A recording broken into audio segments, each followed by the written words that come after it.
Hello everyone and welcome back to my vlog. I am now back in London, holidays over, back in work mode, and today we're going to talk about some of the British stereotypes on foreigners.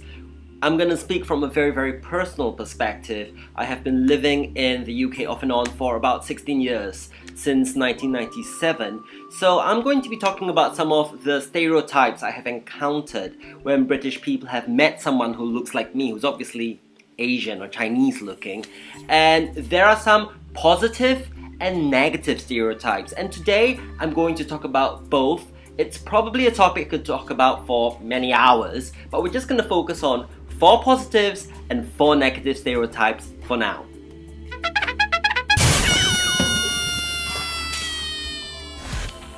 Now, the first positive stereotype is that British people think that Chinese people or East Asian people work really hard, and that's so not true with me. I work smart, I don't necessarily work hard, and for example, I don't work more than about 40 hours a week max. And that makes me rather lazy by Asian standards, and I do know how hard people work in places like Hong Kong, Singapore and South Korea, and I'm not like that. But it is a positive stereotype because a lot of employers will think that, oh, you're Chinese, so you must be really hardworking, so I'm gonna give you a job. So that is one positive stereotype that will work in your favor if you look East Asian and you live in the UK or you come and work and study in the UK. So it's a good thing.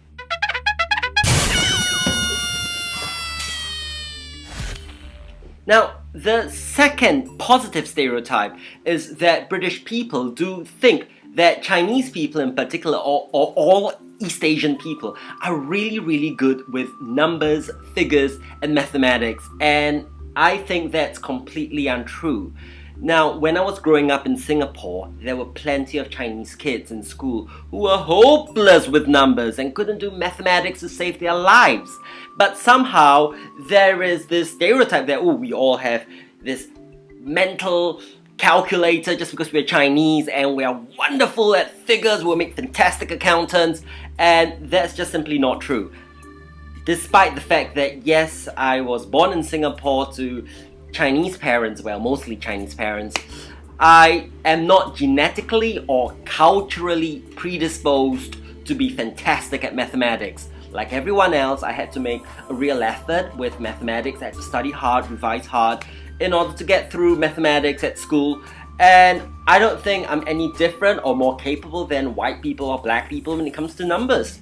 Now, this can work in your favor, especially when it comes to finding work. And if your boss thinks that you are going to be good at something, then it does put you head and shoulders ahead of everyone else if you're trying to compete for a job or for a promotion. But sometimes it can work against you, and then you just have to know how to deal with it.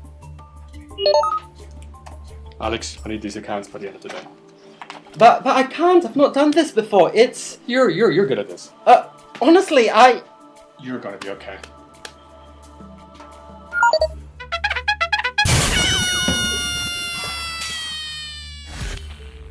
Now, another stereotype that I have come across is that some British people think that Chinese people are naturally good at making money, or that we naturally have some kind of business acumen that make us really good entrepreneurs.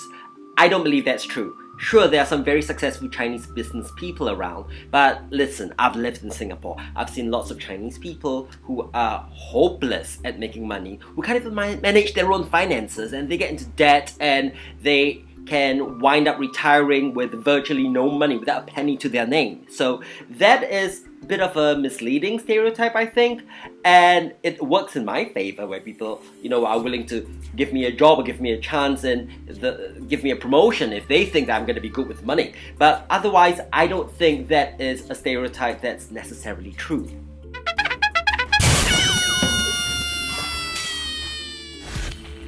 And the last stereotype that I have encountered, a positive stereotype, is that British people often assume that Chinese people or East Asian people are good at cooking their own cuisine. And that's totally untrue. I mean, I love good Chinese food. I adore good Chinese food. One of the things I've done a lot whilst on holiday in Asia recently was eat a lot of Asian food. And being able to appreciate and enjoy Asian food doesn't necessarily mean you can cook it. In fact, what you do find in East Asia today, in Singapore for example, is that a lot of young professionals work so long hours and they work so hard, they have virtually no time to cook at all. And so what they do is they either eat out, they go to a restaurant, or they go to their parents and they let their parents or grandparents do the cooking. So a lot of young East Asian people like myself actually have no idea how to cook. A lot of them can't even like make a cup of tea or boil an egg because, you know, if they want a cup of coffee, they run to Starbucks instead of actually figuring out how to work the coffee machine. So no, we don't know how to cook like delicious Chinese food.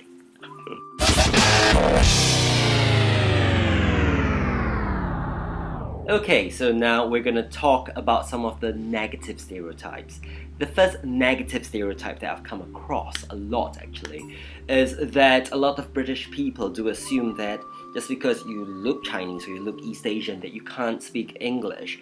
And when they actually hear that I speak English very well, they would say things like, "Oh, you speak English really well," and they pay me compliments. And I get quite upset because I'm like, English is my first language. Why should I not be able to speak English? Why should it be any different just because I am Asian? And I suppose for a lot of the Chinese people they encounter, they would come from somewhere like China, where they do speak English as a foreign language, and a lot of people from China really can't speak English very well. And even if they do make a real effort and have spent years studying it, they would still have a really thick accent. Oh, they talk like that, even though they study English at university, they talk like that. And you know, for them to then encounter someone like myself who speaks English as a first language despite having grown up in Asia and not in the West, then they don't quite know what to make of it. And then you have to then explain to them that Singapore is a British colony, that we have an entire education system in English, and then you have to explain it basically.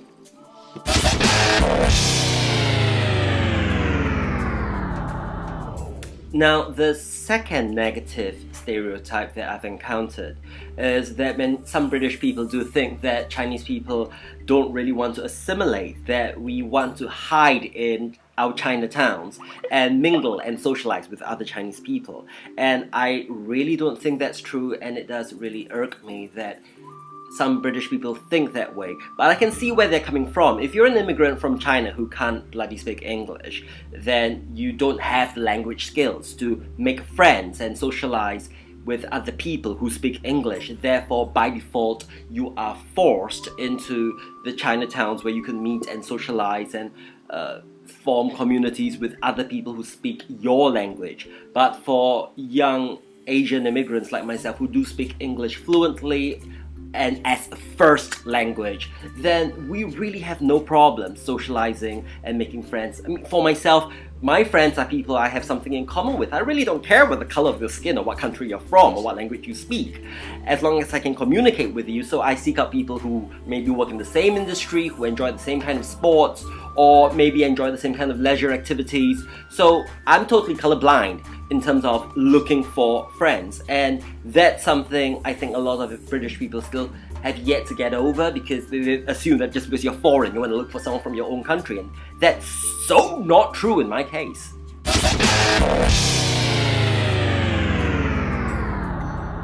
Now, the next stereotype I'm going to be talking about is that of East Asian people looking for love and relationships. And a lot of British people just assume that because you're Chinese, your spouse or your partner will automatically be Chinese as well, and that you would not be dating someone who's white or black or of any other ethnicity. And I can appreciate that maybe 20, 30, 40 years ago that's far more likely to be the case, but not in this day and age. But they still can't get over it. A lot of Chinese people do face pressures from their families to settle down with someone who is indeed also Chinese. And this pressure often comes from much older members of the family, from grandparents in particular. Oh, when you grow up, you marry nice Chinese girl or nice Chinese boy. I can appreciate that maybe in my parents' generation or my grandparents' generation, yes, there would definitely be a language barrier when it came to dating someone from another country or another culture. But really, in this day and age, Think about it. All you need is a common language in order to communicate with each other, usually English or whatever other language you can speak. And you just need to be willing to take the time and effort to understand your partner's culture, and it can be done. It just takes, relationships take a lot of work. And I believe this whole stress on language and cultural factors is a mere distraction.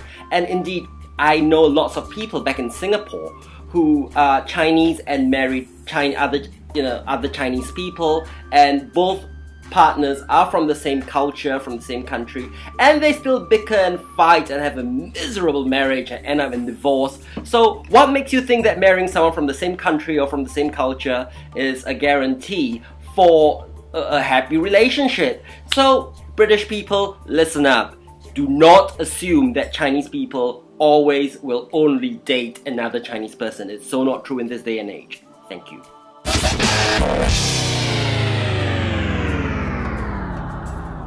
Now, the last negative stereotype that I'm going to talk about now is that a lot of British people actually assume that you don't know anything about British culture just because you're foreign. And perhaps it's the polite thing to assume, not to assume that you must know everything about my country and my language and my culture just because we're British and the British Empire once dominated the world. Fair enough. But I actually found it quite frustrating. I'll give you an example. When I was at university, in my first year at university, I was at this pub quiz and I answered all these questions on, celebrities, music, movies, quite trivial stuff from the news. And this student actually found it quite surprising that I knew all these answers. Like, how did you know all these things about Britain? Aren't you from Singapore? And I'm like, what did you think, that I grew up, at the Kung Fu Academy by the paddy fields where my parents sold noodles and chopsticks by the tofu factory or something? And to be fair, I think actually a lot of these stereotypes actually would apply to a lot of people, like real Chinese people, genuine 100% Chinese people from China who would actually grow up by the tofu factory selling chopsticks, that kind of thing. But it just wouldn't apply to me, and that's why I find it frustrating sometimes when I encounter some of these stereotypes about Chinese people that these British people have gleaned from the media. And they exist for a reason, like for a lot of real Chinese people in China, they do lead very Chinese lives. It's just that that's not my experience in Singapore, where I spent my childhood.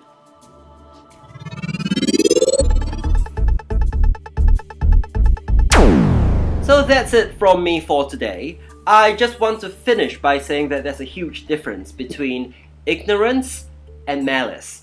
And whilst there are a lot of ignorant British people who do default to a lot of silly, ridiculous stereotypes about East Asian people or Chinese people, I don't think they're necessarily malicious. Now, being malicious is when you cross over into racism and you actually say quite hurtful, nasty things in order to hurt the other person.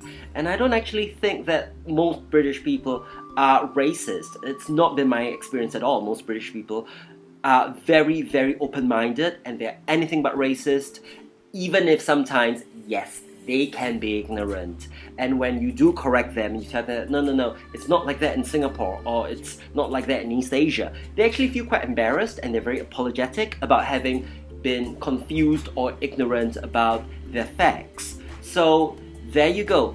I hope you've enjoyed this piece. If you do have any comments or if you do have anything to say about the issue, please leave a comment below and let me know what you think. I'm very keen to hear from you. So until next time, have a good day.